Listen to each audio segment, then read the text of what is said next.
Hi, everybody. Nice to see you. Good to be back. My name is Dean. My hair looks great today. I just want to say that. It's so nice having hair. I know there's a lot of people out there that don't have hair. They're follicularly challenged. I have hair. And is it Arctic Blonde? Yes. But I am having, if you're watching this on YouTube, Dean Blundell Show, Crier Media on YouTube, I look sensational today. Like really good. Like a snack.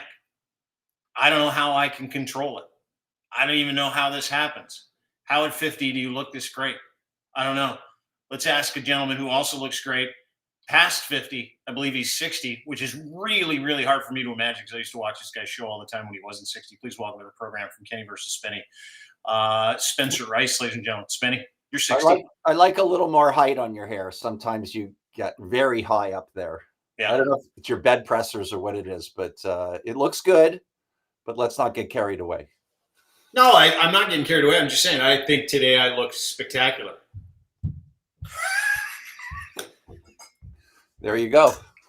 Dean Blundell. I just want to say, yeah, but like as far as hair goes, for a man of aging wisdom, this is the balls. Like, I mean, have a look at it. It's really nice. Is there any thinning on top? No. See, no, I don't even have the crown on the back. All right. I mean, I feel blessed today because I have hair, and I'm not running it in because of the last time we talked about this, about you dyeing your hair and not having a lot of it. I'm not saying anything. That's not why I'm bringing up my incredible hair.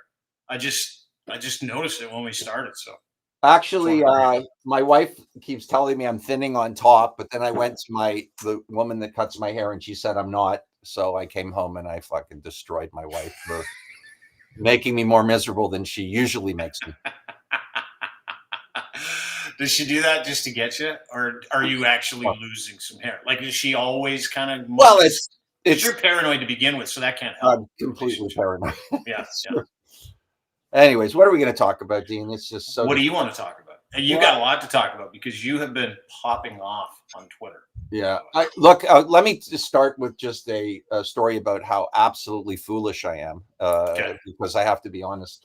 I lost my Facebook account, and apparently it's never coming back. So that's 80,000 people that follow me that I'm no longer able to communicate with. Now, ask me how that happened. How did it happen? That was my next question. Thanks for asking me. This is worth it. So one day I get a email forwarded to me from a former guy I used to work with, and it said that there's a podcast in South Africa that's very big, and they want me on the show. And here's the clincher: they're going to pay me $5,000 for an hour. So I almost came in my pants. I was so I can't even tell you how excited I was. Are you big in Australia? It's Kenny versus Spenny. I said South Africa. South Africa. I'm sorry, South Africa. Yeah, my bad. You're big in South Africa? I don't know. We are big in Australia. Anyhow, so you can kind of believe it, right? Like because you know that you pop off in other countries. Kenny versus Spenny is a bit of an institution in certain places, bigger in certain countries than it is in others. So not uncommon to get an email from another country saying, "Hey, we'll pay you $5,000 to come on the podcast." Very uncommon. Okay, so it is completely uncommon, especially from you. But anyways, So they reach out to me that once they hear that I'm very excited to take their money, and they say, we have a guy who's going to call you on a Zoom call, and he is going to go through what you need to do on your Facebook account in order to A, get paid, most importantly, and B, appear on the podcast. Long story short, it was a bogus Zoom site. I had no idea. They fucking completely hacked my Facebook page.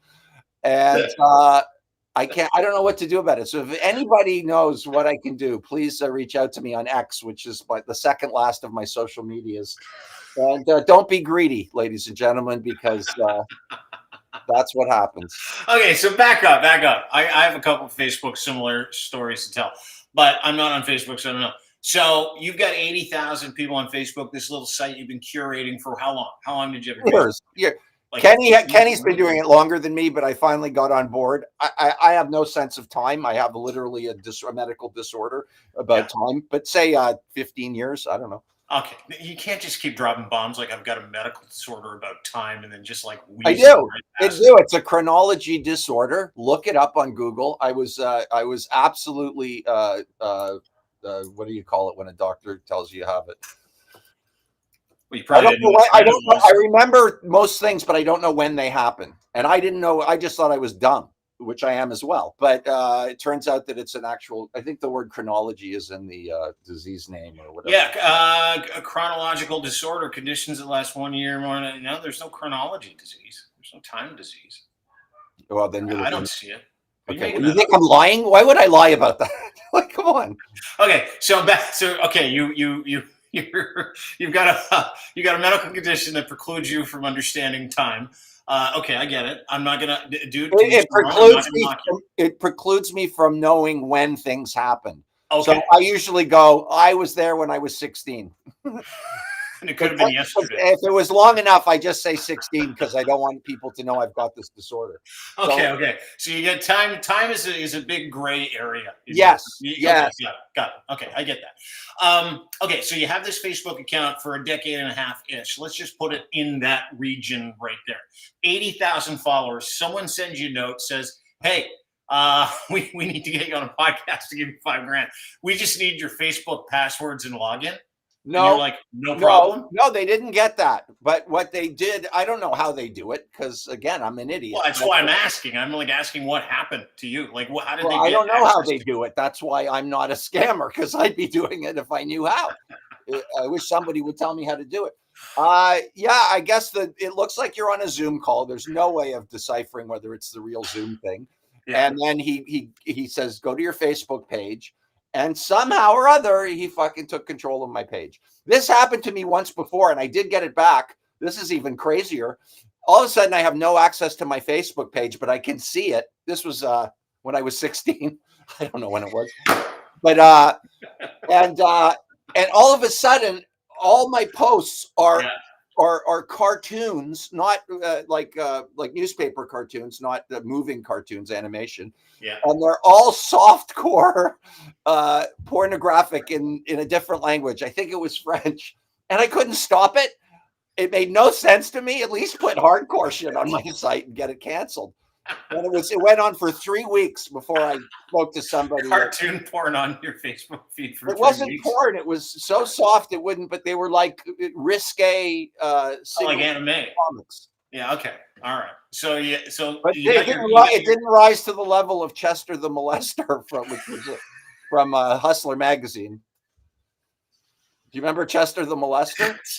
I do, but not a lot of people listening to this will, because it was like, let me tell you my favorite, because I did a paper on it on obscene humor when I was at York University.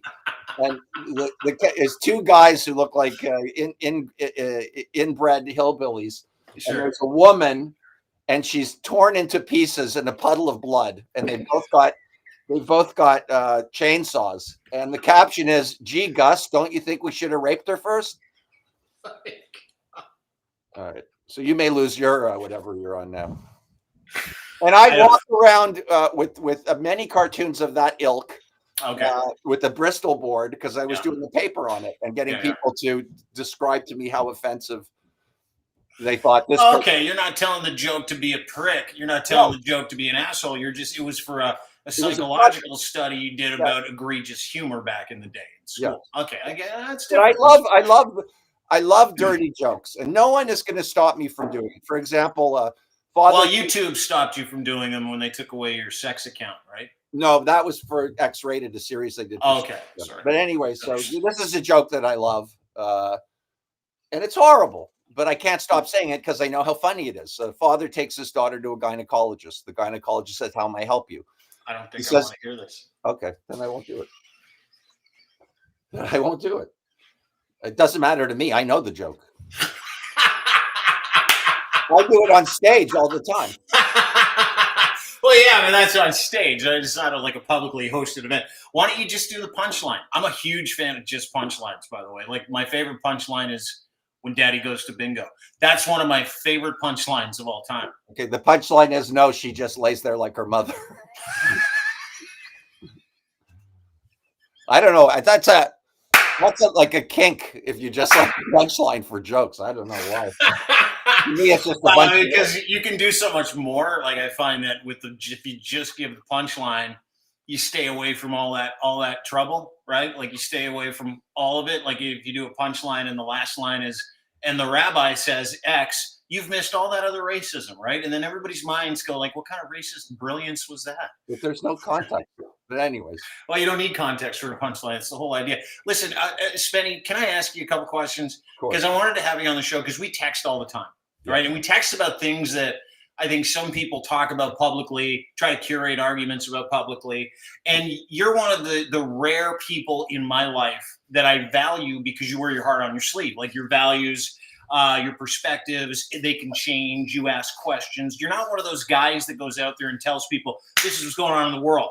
Fuck you guys. We're this, we're that. And watching you, for lack of a better term, and I love you, watching you melt down through a couple of different world issues over the past couple of years has been educational for me in a really cool way. And I'll tell you why. It's because not many people have the vulnerable attitude that you have of like, I don't know what's going on. Can someone explain it to me? Everybody wants to make statements.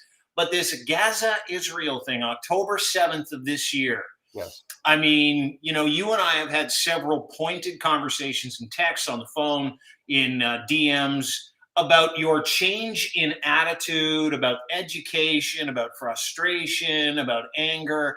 And I know we like to label ourselves, but I want your opinion as someone who is Jewish, who appreciates great jokes, who has a history and a litany of conversations about, mocking and making fun of faith, religion, race. Of course, I remember your show. I remember the KKK episode. I remember all those things. You always had this ability to be able to kind of take those conversations and turn them into funny bits, right? But this isn't a funny bit. This is a war where lots of people are dying, and we see it perpetrated on TV every day or on social media every day, where we're being asked to believe something else, look a certain way. But, you've worn your heart on your sleeve, and I wanted to kind of get into some of it because you make some great points in as much as it is difficult to know what to believe, but if you are someone from that region, it is unbelievably chaotic, right? Of course. Is that a question? No, I want my question is, how are you dealing with this? Because your perspective is incredible. Because as you know better than anyone, two things can be true at the same time. So, I can support Israel, which essentially I'm doing with some caveats, but also think it's an absolute tragedy that innocent people are dying on both sides. Both things can be true. An event that I can't control is playing out in a place far from where I live. And I'm allowed to discuss it. I'm allowed to talk about the controversies surrounding it and the difficulties in solving it and understanding it. But what I'm having a lot of trouble with, and I'm not going to say anti-Semitism because I don't know if people are anti-Semitic. I think they're just fucking dumb. Just today, I got two texts accusing Israel of genocide. Mm-hmm. To which I go to a dictionary online, take a picture of genocide and its definitions, and Israel is not committing genocide. Hamas would like to, probably, if they had their way. Well, they certainly tried on October 7th, right? Well, no, I mean, yeah, that's a single attack, but they're not trying. Israel is not trying to remove Palestinians, period, and destroy the country in its total. And how do we know that? Because they're capable of doing that if they want to. And have been for decades. Yes, right? yes. So this goes into a lot of political stuff for me. So now the woke, of which I felt a sort of kinship to, I despise them now. Not all of them, of course, and I do agree with some of the tenets of wokeism, if you want to call it that. But I see very clearly now how absolutely ignorant, how virtue signally they are. Yeah. Virtue signally is a verb. It is now. Yeah. Yeah. And it's sickening. It makes me sick and angry. And I feel like I don't really have a a side anymore. I've now come to the place where many people are that, and you're kind of like that because you don't love Trudeau. You certainly don't like Polyev. No, I don't like politics at all. I don't Right. like politicians. I don't like politicians. I don't like politics, and I don't like sides. Like when you're forced into one of two sides, right? And we're always forced into one of two sides. Or Right? tyranny. Well, Tyranny. yeah, and depending on who's saying the word, and depending on where they're pointing, maybe there might be tyranny, maybe there isn't. But to your point, I find it fascinating because you feel like you have to take a side. That's what I'm hearing in your conversation. No, I don't. I don't have to. I am taking a side. And your side is what? And I've got an example Is of that that. Netanyahu is not a guy that you want. He's a criminal. Yeah, he's an authoritarian criminal. Yep. Yeah, he's that, and he's also going to use his IDF to maybe have a disproportionate response to what happened. I don't know if there can be a disproportionate response to a group of people that I hate to go through it. It's so obvious to me that don't believe that Israel should exist, that want every Jew dead, and that's the genocide. It's a wishful genocide, but thank God it's not happening. Mm-hmm. So it's what bothers me is that when you look at Hamas, for example, and to a certain extent the Muslim extremes, and maybe not just the extremes, I don't like the culture. I don't like it in Christianity. I don't like it in Judaism, and I don't like it. So it's the extreme culture of each one of those Abrahamic faiths. That's what you don't like. Yeah, I don't like. I don't like how they view women. I don't like how they view gayness, homosexuality. Yep. I don't like the dogma that they live out every day. Mm-hmm. I'm sure the hypocritical dogma that they live out every day. It's evil. Yeah. It's not to me. It's just evil. It's hypocritical. I'm sure it is.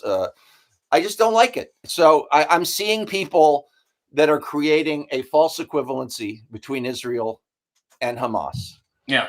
Yeah, from both sides, right? And I want to bring up a video that kind of proves that out. I've got a couple videos that come with you today that I think are interesting. And this video is fascinating because, you see, and I'll follow it with another one that'll kind of prove your point about why you hate woke people and the virtue signaling and the ramming of this inclusionary belief down your throat. Because at some point, overt inclusiveness becomes exclusive. It becomes pointed. It becomes angry and wrong. I would say irrational. Totally irrational. Yeah. And as much as I don't really give a shit about Marco Rubio, he nailed it. He was approached by a woman wearing a pink backpack talking about the genocide of children, just children in Gaza. No, right? No, actually, first it was generally people, and then she went to babies. Yeah, but I want you to listen. We'll break this down. Yeah, but this is one of those really easy to buy into, easy to debunk general statements where someone's trying to have a gotcha moment with Marco Rubio about the death of just the children or just the innocents. And listen, we all get it. That's a cop-out. You told me that the last time. I'm only in it for the innocents. Well, it's not really going to cut it in this conversation. And I'll point this out. This is as you would call it, the ultra woke. I call it extreme left. We've just got poles in extreme left and extreme right. And they horseshoe around to the same, need for chaos or totalitarianism. But let me just play this interaction with a woke superstar talking about the genocide of children and Marco Rubio, and then we'll get to it in just a second. Senator Rubio, will you call for ceasefire No, I will not. in Gaza? On the contrary. Senator Rubio, are you filming it? Wait, so I want you guys to get this. I want them to destroy every element of Hamas they can get their hands on. These people are vicious animals who did horrifying crimes. And I hope you guys post that. And what about the civilians that are being killed every day? Hamas should stop hiding behind civilians, putting civilians in the way. Hamas knew that this was going to lead to this. So Hamas should stop building their military installations underneath hospitals. So you don't care that 15,000 have died? You don't care about the babies that are being killed every day? I think it's horrifying. I think it's terrible, and I think Hamas is 100% to blame. That's what I think. Make sure you post that, please. Yeah. Thank you. Yeah. So let me introduce. Yeah, please. What I love that he said was when she said, "What about the babies?" What did he say? It's horrible or horrifying, whatever he said. Which it is. Years ago, when I was a kid, there was a movie out called Return Engagement, and it was a documentary that followed, believe it or not, the acid guru Timothy Leary and Watergate's G. Gordon Liddy as they did a debate tour around U.S. college campuses. And so they would show them sort of when they weren't debating. It was an entertaining movie, but they showed a lot of what the debates were.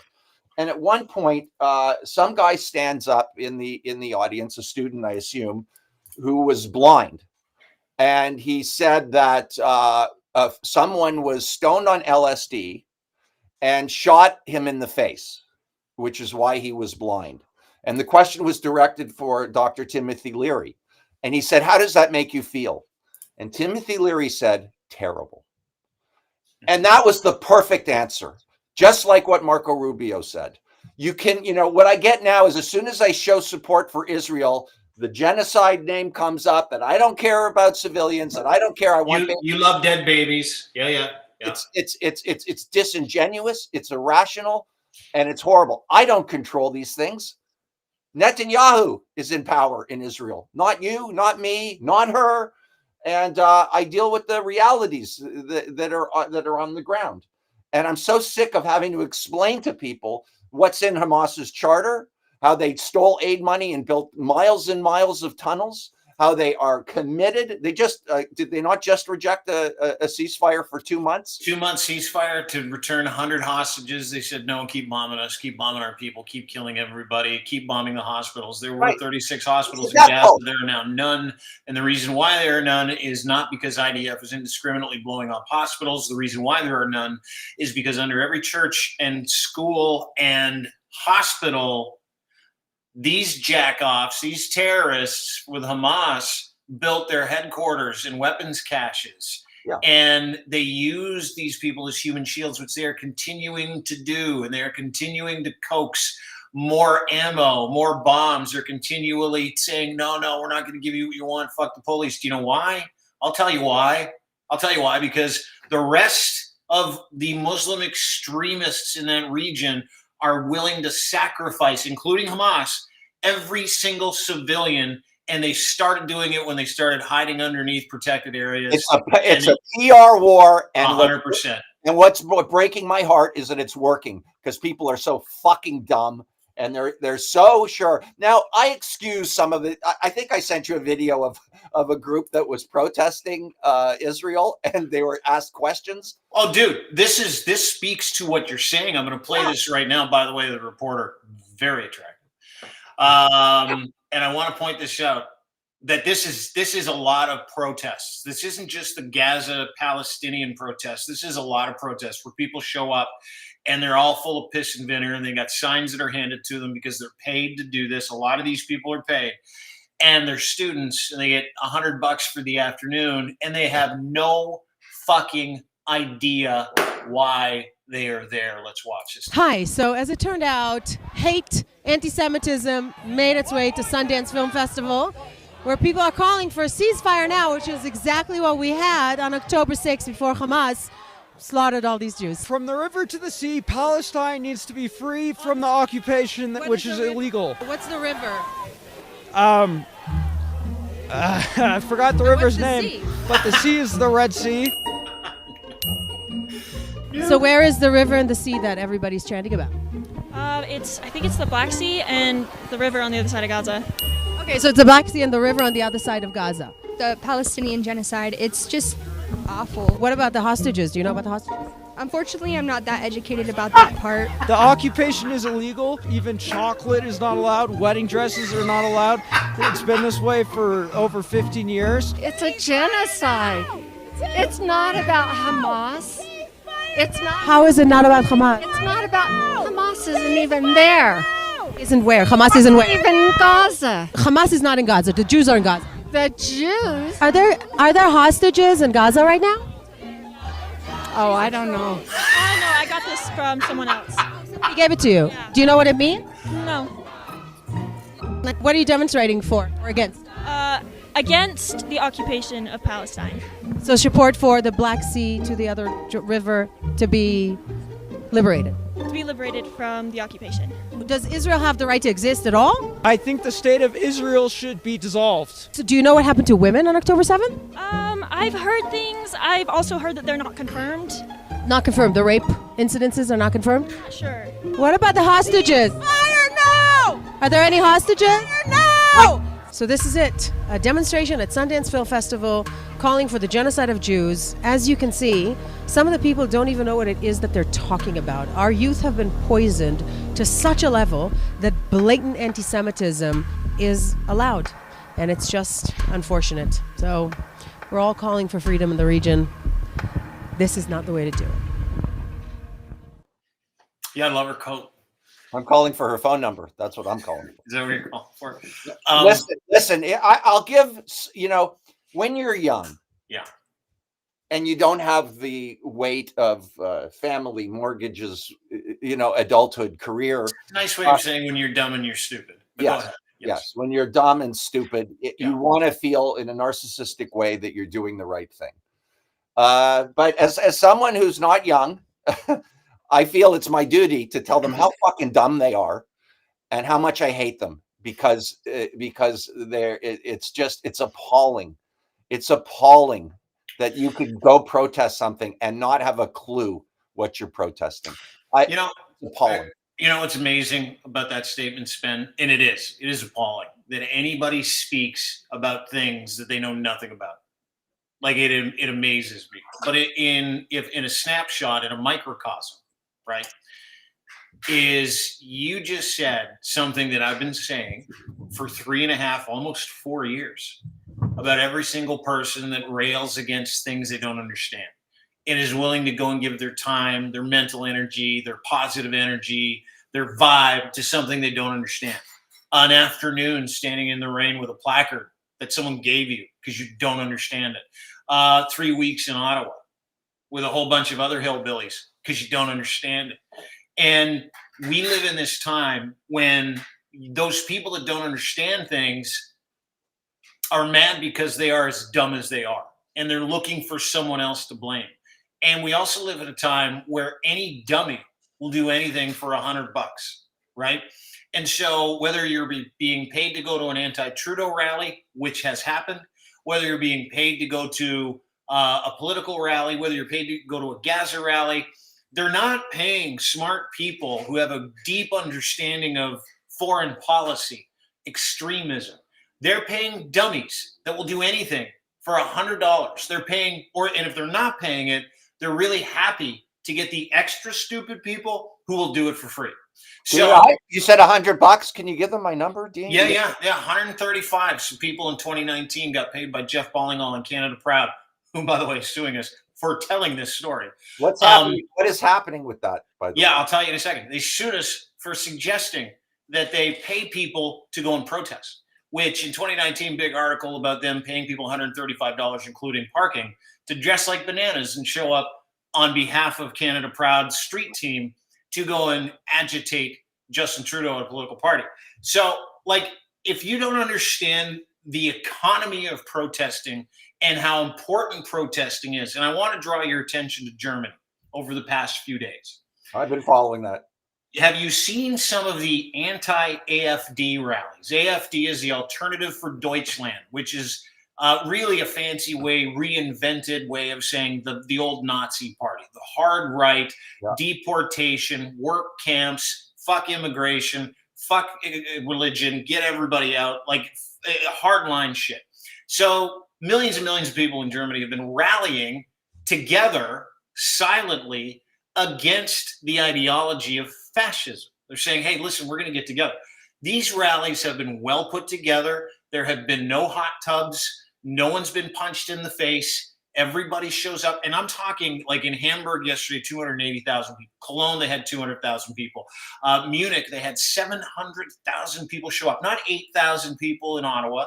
Not 80 people at Sundance. Not 17 people at University and King. I'm talking about real people who showed up to say, fuck this noise, right? That's the difference between a real movement and a fake movement. And unfortunately, that movement, which pisses you off so much, which captures the attention of every stupid person that thinks protests are awesome because they're not, they go, I'm going to get $100. I'm going to show up to this thing and Spenny's going to get all mad. And you know who's really happy about the misdirection? You know who's really happy about this PR war? Is Iran, Hamas, Putin, China, because we're sitting here fighting each other over something, and all they're doing is sending idiots who are taking a break from university and other dumb people who spend too much time on Facebook to come and just disrupt our way of life and tell us what we're seeing isn't real. What we're seeing is very real. October 7th was a terror attack via a extremist Muslim terrorist group where they beheaded, raped, and murdered 1,700 people in Israel. Listen, by the way, you can be against, I'm not going to make the classic, you can be anti-Israel and not be an anti-Semite. That goes without saying.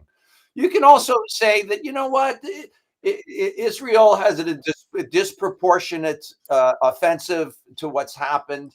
And if you can argue that in a way without talking about genocide, which is a total gaslight of what's happening, I'll respect you.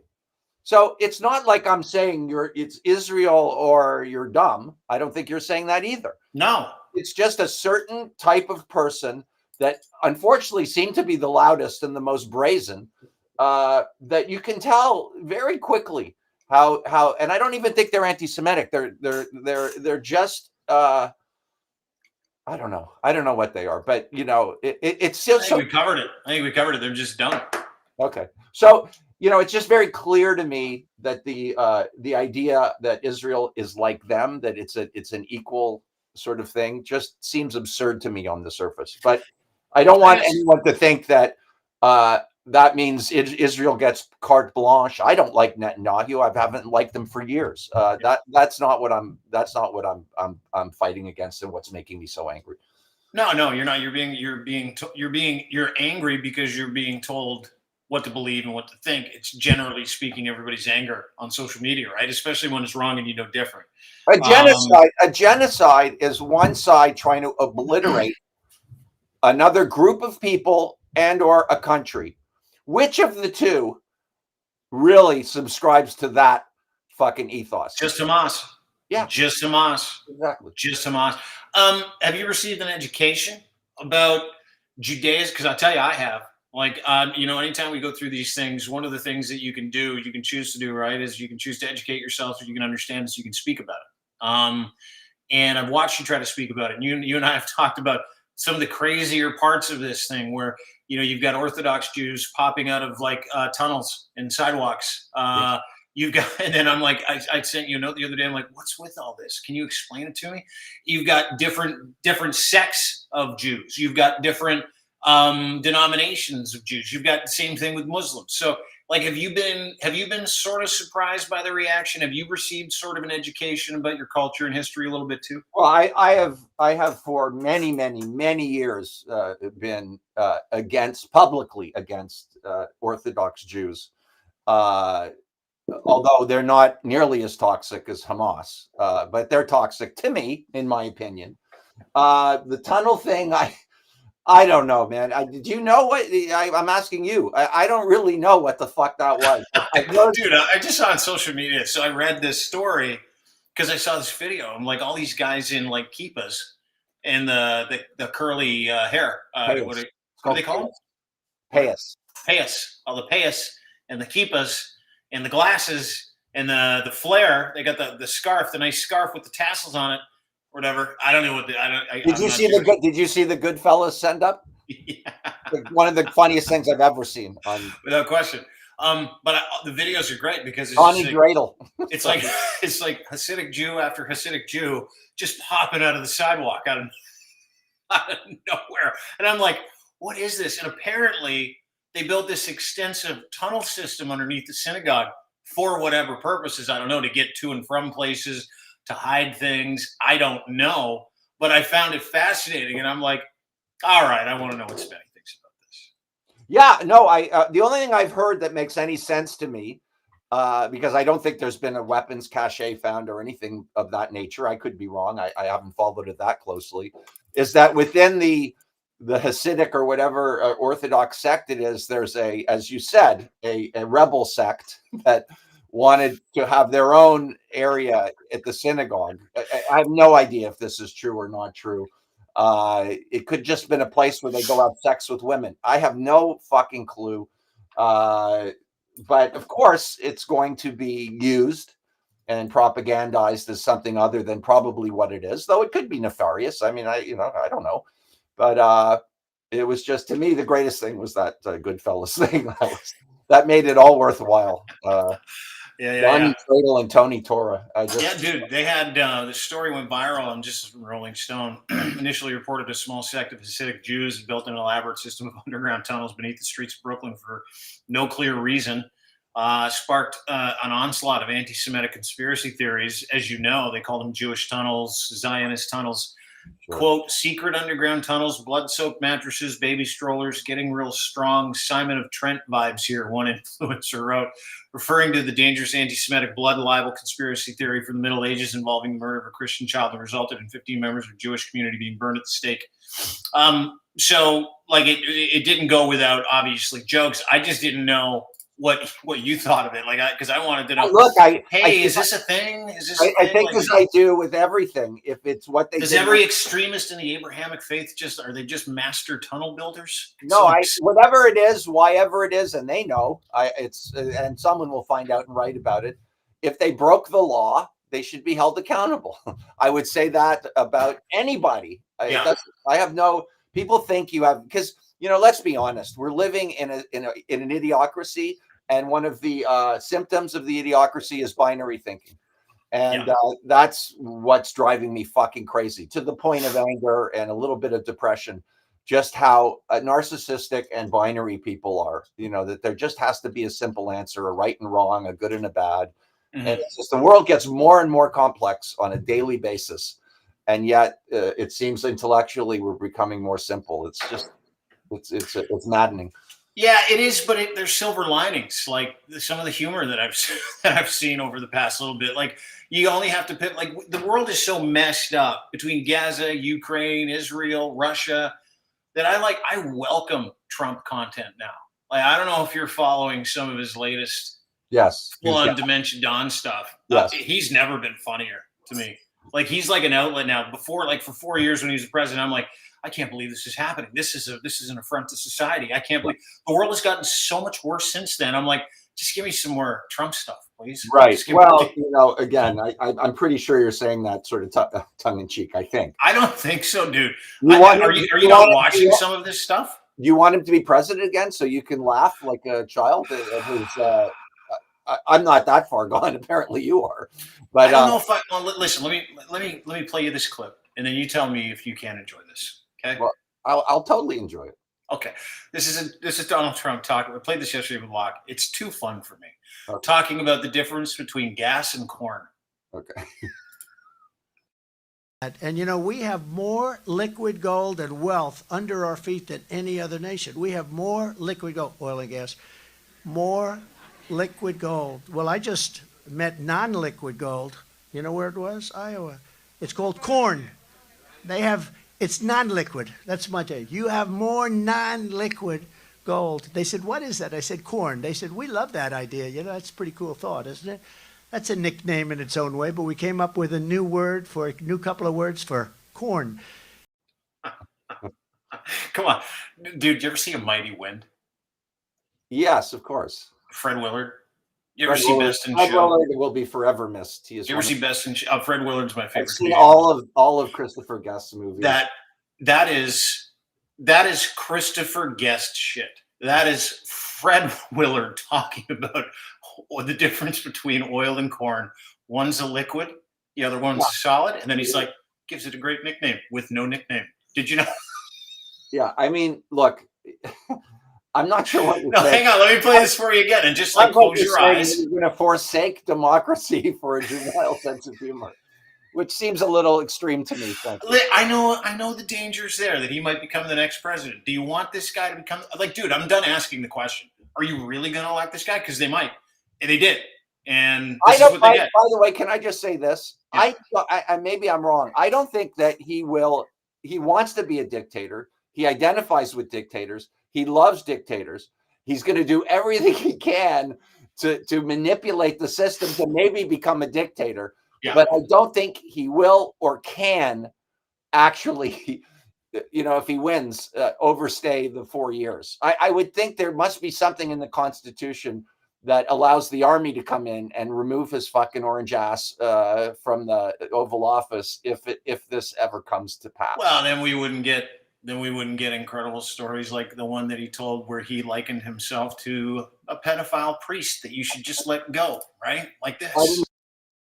But it's a little bit like the police. So you have a rogue cop. You know what a rogue cop is? Very seldom, but you have bad people. You have people, no matter where, no matter what.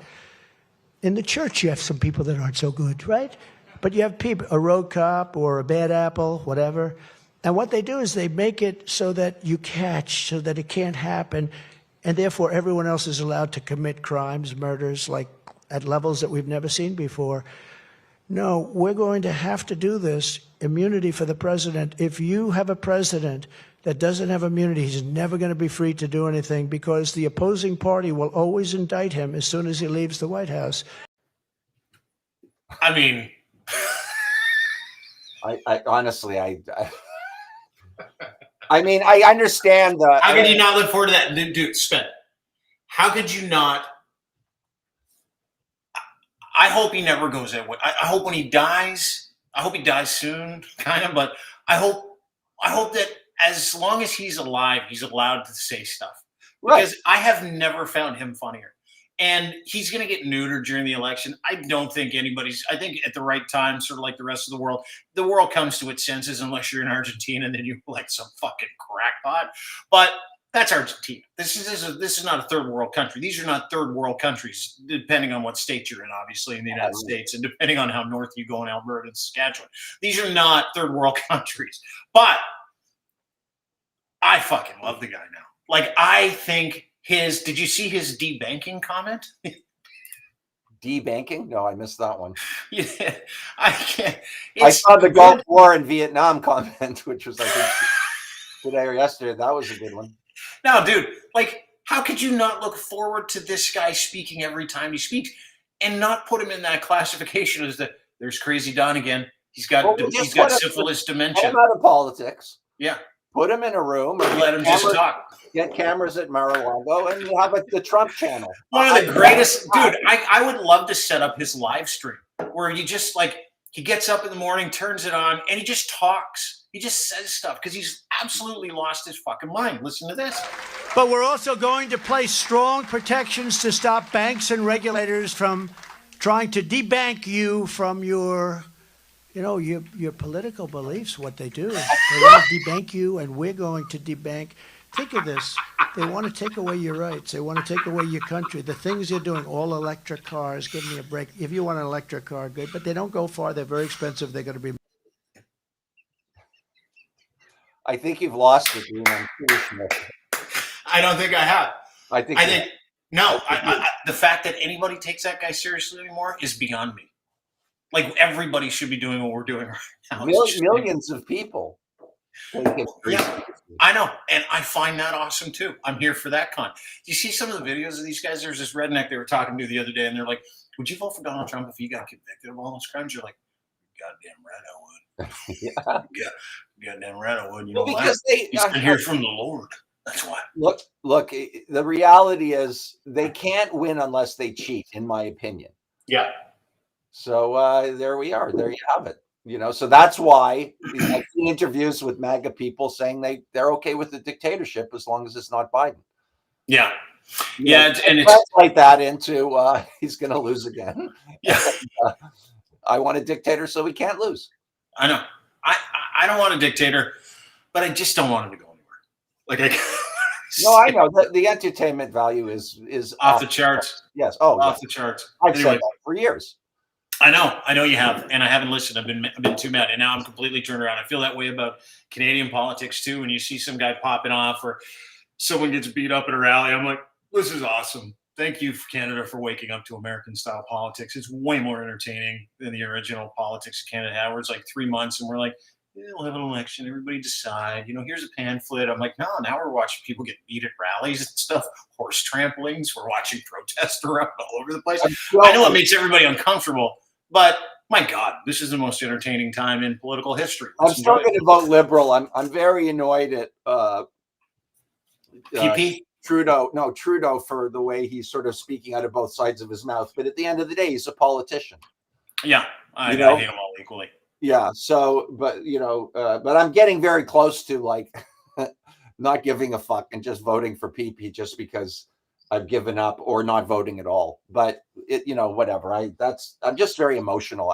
I'm not really built. I think you're much more built for this than I am. I'm a musician and a comedian, and when I way too deep into the politics, and it just gets so depressing and frustrating. And I don't even know what's real anymore.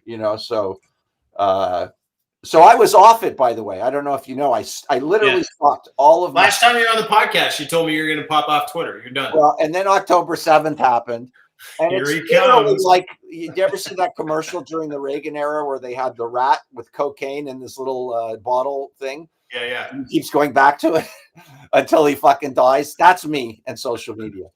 I've got a little bit of a handle on it, but a lot less than I did pre-October 7th. But then I looked at Michael Rappaport and Lee Kern. Those guys are. Oh, Rappaport, he is off the chain right now, dude. He is so motivated. It is unbelievable. I don't agree with half the shit he says, but it's not for me to agree with or disagree. I find him incredibly entertaining. This is the most entertaining Rappaport's ever been. But how can he be an actor after this? I just saw him. Well, he was. I just saw him with my kids. Love the show Murder in the Building with Steve Martin. Mm-hmm. Only Murders in the Building, I think it's called. And he was on it. He played a detective. And it was just like I just couldn't look past especially the herpes sore that they keep. This is the level of politics. He's got a cold sore. So now there's a picture of him with the cold sore, which is every time he posts anything, there's like 300 pictures. They're getting closer and closer on the cold sore. But yeah, anytime he says something, he comes off and he does a rant video on the hostages or anything. It's literally in his replies. 4,000 pictures of him with a cold sore. Well, by the way, Dean, as a friend, if you ever see me going, call me and tell me to just get off the media. Dude, I wouldn't do what he's doing, but hey, it's his own conviction. Spenny, thanks for doing this. Really appreciate it. Before I let you go, can I ask you about PP Poo Poo Man? Yes. This is a motion picture shot on video. That I have a part in. I believe I appear at the end of the trailer, and my neck waddle. I'd lost some weight since then, so you look great, by the way. No, yeah, and thank you. Yeah, and it's a true story, as you know. It's based on the true story of the PP Poo Poo Man, which is one of the great Canadian crime stories of all time. What is this story? You don't know it? The PP Poo Poo Man? Is this some dude that was shitting all over the place? Yeah, no, I don't know the story. He was look it up. He was a real guy in Toronto, and he was going around dumping poo and pee on people. So I get a call from a director who said, I've got a part for you in this. 2019. Look it up. I mean, I guess we don't want to keep looking up. 2019. I'm asking because Toronto police arrest a man alleged through. Have you watched the trailer? Have you watched the trailer, John? I have. I'm trying to set this. Dude, not everybody's been with us all day. I'm trying to set the scene. Toronto police arrest a man who allegedly threw feces at 5 people. Toronto police arrested. This is in 2019. 23-year-old man accused of throwing shit at 5 people in 3 separate incidents. It's a photo of the aftermath in the incident. How can I, as an artist, say no to appearing in a film like this? It's not possible. They could have paid me in literally the sunflower seed shells. I would have showed up on set. Hang on, I gotta bring this up because the copy of this is incredible. Can you see them hosing the street down here? Oh no, it's right here. I gotta bring it up. You gotta see them hosing the street. Yes, as well they should. Show the trailer for fuck's sake. But hang on. Samuel Opoku, 23, was arrested in Queen Street, Spadina. Police wouldn't say exactly where he was arrested. Yeah, I guess not. Police said the man was charged a man with 5 counts of assault with a weapon and 5 counts of mischief, interfering with property due to appear in court. In a news release, cops said he entered Robarts Research Library at 130 St. George Street, University of Toronto campus. Dumped a bucket of feces on a woman with a child seated at the table. What a dick. Maybe that's why Robarts committed suicide. Oh, I remember this guy. Right. He's a construction worker. Yeah. And he was picking up dumps, putting them in buckets, and then dumping the dumps all over people around Toronto because he was pissed at everybody about something, if I'm not mistaken. Now, can I just say this, that my followers are very funny. So a couple of them have, when I posted the trailer, have wrote, I believe this is going to be the #1 and #2 movie in the country. Like good fucking jokes. Here's the trailer. The movie is aptly titled PP Poo Poo Man. Spenny, Spencer Rice from Kenny versus Spenny is a feature. By the way, just so you know the state of my career, I am not the star of this. I'm You're in it. I'm in the trailer, which is good. Okay. In the trailer. Let's watch the trailer of PP Poo Poo Man together.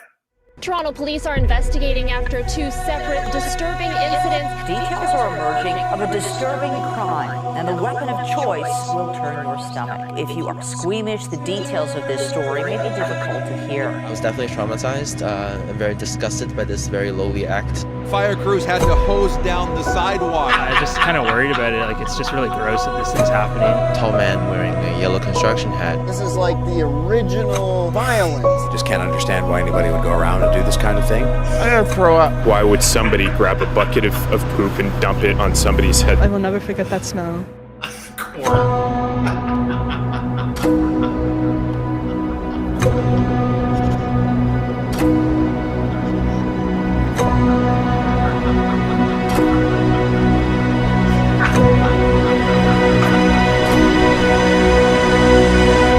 The PP Poo Poo Man, they're calling you. This is going to be good, man. But I'm freaking out a bit. It's disgusting.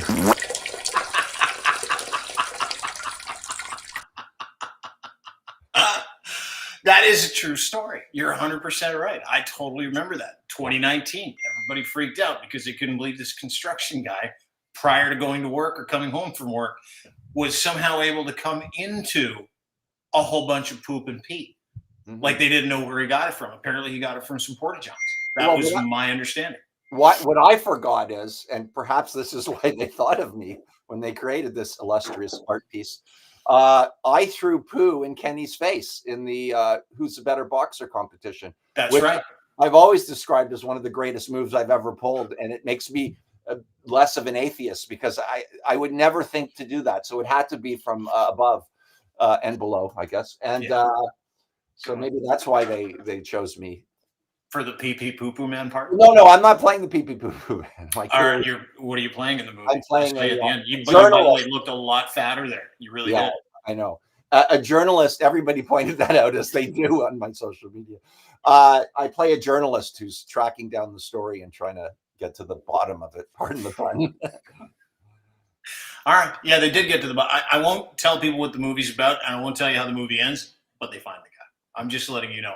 But it was a thing for about a week where they were like, someone's dumping shit on people in like parks and stuff. And if anybody is here from Kingston, I'm going to be playing at the Royal 2.0 Tavern on Thursday night. Come on by. And thank you, Dean. Yeah, you're welcome. Thanks for doing this. Sorry, where are you again? At Spenny is where you can find him on Twitter. At Spenny on X. Not Facebook. Facebook is closed down. We went through that earlier. Instagram, I'm still on. And that's all I know. All right. Check it out. Appreciate it. By the way, had a little talk about Kenny this week. Nice. Who's interested in podcasting. I don't know if you talked to him or if you guys are still mad at each other, if you like each other anymore. I don't know. Yeah, I love him. But what's he sure. talking about? Doing his own podcast? Yep, coming on with us. Yeah. And doing a podcast with you. Yeah. Are you not his business partner?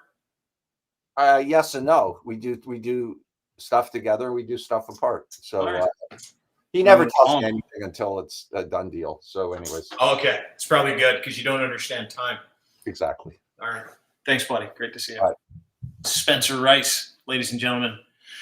One of the more honest people I know. Great guy. One of the greatest.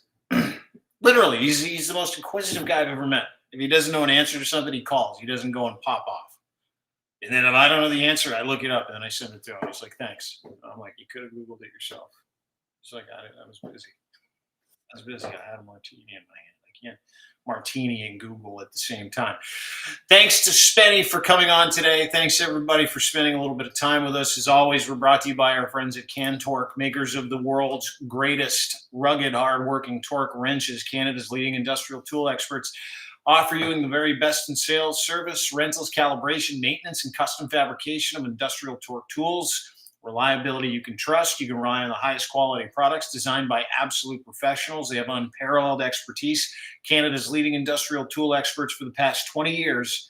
Their expertise, knowledge, they bring it all to the table, providing you with comprehensive solutions for any bolting project or any bolting need. They want to save you time, effort, and hassle. They've also got distribution opportunities. So if you're looking for a gig and you know the space, you need a job, cantorque.com. You can also check out everything they do. You can spec out equipment. You can get in touch with Colin, the principal, the owner, the founder, who might be one of the coolest guys on the planet, Colin Livingston. Cantorque.com. Check out their new website today. Canada's leading industrial tool experts, CanTorque. Go to cantorque.com for more information. Also brought to you by our friends over at Gitch, Canada's #1 luxury boxer brief with the pouch in the front, engineered for any level of performance as well as everyday life. Buy 3, get 1 free. Use promo code GITCH3 at checkout. Not only are these things super breathable, not only are they barely there, not only are they incredibly soft, they keep you cool, they're moisture wicking, and you'll love these underwear. Gentlemen, if you've been looking for a new pair of Gitch, I've got your Gitch. They're called Gitch. Go to edsfineimports.com, promo code GITCH3 at checkout. You'll get a free pair. Also 15% off when you give them your email address. Super easy on your entire purchase. Clothing for men and boys, massive online store. Ed is one of the nicest human beings on the planet as well, and he's invented the world's greatest boxer brief. Go and get them today. Gitch at edsfineimports.com. Gitch3 is your checkout code. And, of course, Muse on the Mic, Canada's biggest and most important sex work advocacy podcast with Emily and Riley. These two girls are incredible. Go to Muse Massage Spa for more details. MuseMassageSpa.com. They're located at 1290 Finch Avenue West. It is exactly what you think it is. Licensed body rub, the best in Canada. Not only that, these ladies like to educate. And not only do they like to educate, they like to advocate. That's what Muse on the Mic is. It's their branded podcast, anywhere you get your fine podcasts, including Patreon, where you get the real juice. But their podcast is also available at Crier Media. Go to crier.ca, crier.co for more details. Again, Muse on the Mic, the podcast. Download it today. MuseMassageSpa.com for more details. Have a great day, everybody. Thanks so much for being part of the show. Really appreciate it. And we will see you tomorrow on this very podcast. Don't forget Charles Adler with the former Premier of Alberta. Rachel Notley, now available at the Charles Adler podcast, if you'd like to go and check that out as well. Another Crier Media property. Have a great day, everybody. Appreciate you spending some time with us. I say this all the time. You can give us your time. You can give us your stuff.